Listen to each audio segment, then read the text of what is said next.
So good afternoon, Caroline, and thank you for coming to Inspiring Courage podcast. How are you doing today? Thank you, Vafa. I'm really well, actually. I'm kind of thriving through all of this. Brilliant. You um, look gorgeous. I can see, and oh, I'm thank following your you. post, and I see that you're doing beautifully. It's daily beach walks. I recommend it to everyone. It's the best, absolutely the best form of therapy there is. There's a bit Getting of out there. healthy Mm. jealousy going on here at my end, let me tell you.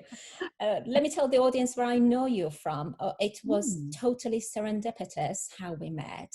We met at an NLP event in London, and it was a time when I felt totally empty of energy. I'm quite a social networker. I'm like a social butterfly. I love flitting around when I go to events like that. But it was a time that I felt really tired and withdrawn.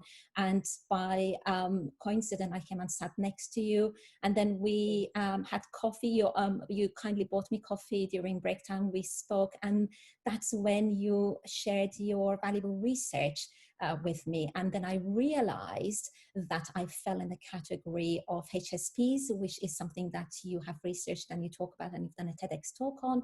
And that was a moment of realization for me, and almost a moment where I started forgiving myself for how I felt and started believing that that was me, and I could let things go when I got to that stage of life, and I could just regroup and give myself time to re-energize. Could you tell us more about that, and any nuggets of wisdom that you can share with the viewers, please? Of course. I absolutely loved meeting you. And I think we've spoken about this before. It was wonderful serendipity. It was an event that I found particularly taxing myself. I had to set up real boundaries in order to not be affected too much by it. And having you there, this wonderful sympathetic presence, was lovely. And I could kind of feel the empathy there. So my research at that point, I was really looking into this topic of highly sensitive person. About 20% of humans are genetically programmed to be more than averagely responsive. If they notice, I'll say we notice at a greater level of depth what's going on around us, and we also process that information at a greater level of depth. So there's a lot of processing going on with all of this observation, and it comes with certain great gifts. Everyone is different, obviously, but some of the key gifts tend to be this power of observation and the ability to be able to process that information and pattern match, to spot the patterns and to join dots. So it makes highly sensitive people really good problem solvers, because they're able to see things, problems, before they become crises. Another reason they're really good problem solvers is because there's also this very rich imagination that tends to come with being highly sensitive. So we're able to see the problems and really imagine a solution. Intuition, we've got this highly developed sense of gut feel about things, and I really believe that that comes from being able to observe at this micro level of detail what's going on, and to really be able to observe people and the behavior, because of the empathy that we have as well. That's another of the superpowers.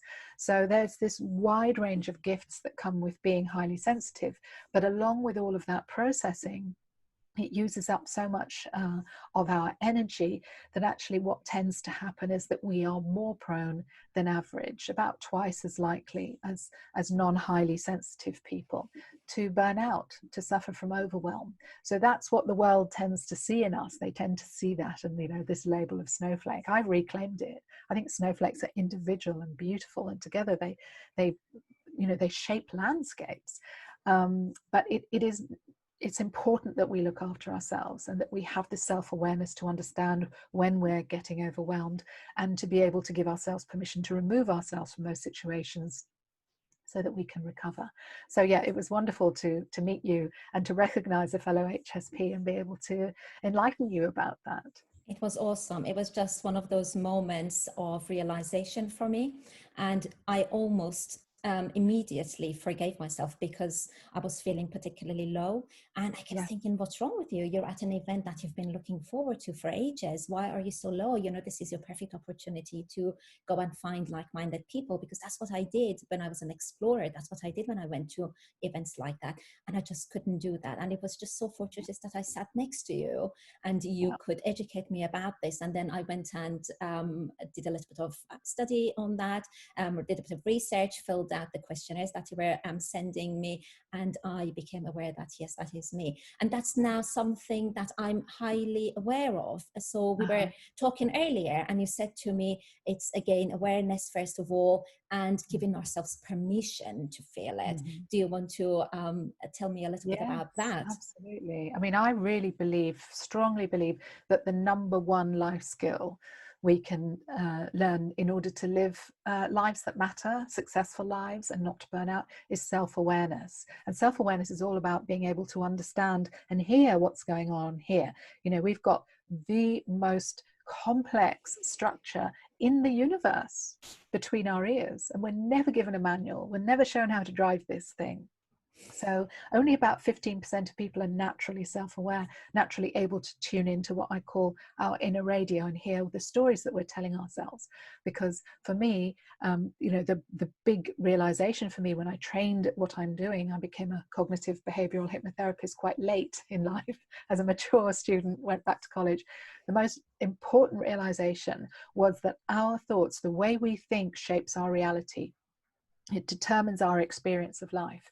And if things aren't working for us, you know, often we'll try and change the situation, but actually the situation is a consequence. It's not the cause. The cause is the story we're telling ourselves about the situation. And if we change that story, if we change that belief that we're holding about it, everything changes. You know, we become much more empowered in that situation to do something about it. So I think I've gone a little bit off tangent there, but what I believe that self-awareness is just absolutely crucial. But along with that come two other things. One is forgiveness. So when I understood that I was a highly sensitive person, I was able to understand that this is how I'm wired. You know, my emotions are deep and they're close to the surface.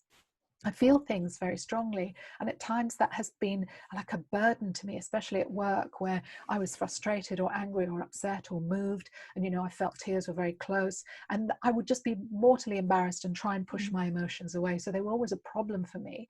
And when I realized that actually that's just who I am, and there's nothing good or bad about it, it just is, then I was able to forgive myself for decades of, you know, feeling I was too emotional, hyper emotional. I thought, no, I'm not too or hyper anything. I just am. That's just how I am. And interestingly, since I've forgiven myself for being emotional, it's no longer an issue. It's no longer a problem because it's allowed. So Exactly. the forgiveness, and then, as you mentioned, permission, explicit, unconditional permission to live the life that we want to live, to be who love we are. ourselves as Yeah. we are and to live the life that we want. I'm so Yeah. grateful for you coming and talking to us about this. I could talk to you literally all day, and I would love to have you back, Caroline, to talk about different things, because we have shared many, many paths in the past, haven't we? But what I take from you is that, you know, understanding of self-awareness, forgiveness, giving ourselves permission to feel what we feel, and getting in touch with our core. Thank you so much for being my guest today. I can't wait to have you back. I'd love to come back. I do love talking to you, and thank you so much for having me on. It's a privilege. Entirely my pleasure. Lots of love to you, and we'll see you soon. And you, thank you.